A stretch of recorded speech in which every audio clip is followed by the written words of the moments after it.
ঢাকা বিশ্ববিদ্যালয়ের দুটি আবাসিক হলের নাম পরিবর্তনের দাবিতে উপাচার্যের কার্যালয় ঘেরাও করেছেন কেন্দ্রীয় ছাত্র সংসদ ডাকসুর নেতাসহ সাধারণ শিক্ষার্থীদের একাংশ। দুপুর 2:30টার দিকে ডাকসু ও হল সংসদের বিভিন্ন পর্যায়ের নেতা এবং আবাসিক শিক্ষার্থীরা প্রশাসনিক ভবনের সামনে অবস্থান নেন।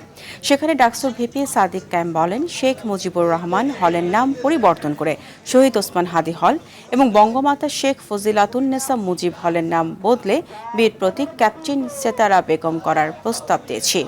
একই সঙ্গে জুলাই গণহত্যায় সমর্থন দেওয়া ঢাবির শিক্ষক, কর্মকর্তা ও কর্মচারীদের ব্যাপারে প্রশাসনিক ব্যবস্থা নেওয়ার দাবিও জানাচ্ছি।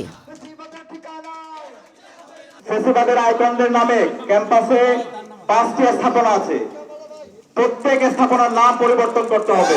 শেখ মুজিব হলের নামের প্রস্তাবনা শিক্ষার্থীদের পক্ষ থেকে এসেছে। বাংলাদেশের ইনসাফের পক্ষে তিনি সবসময় কথা বলেছেন।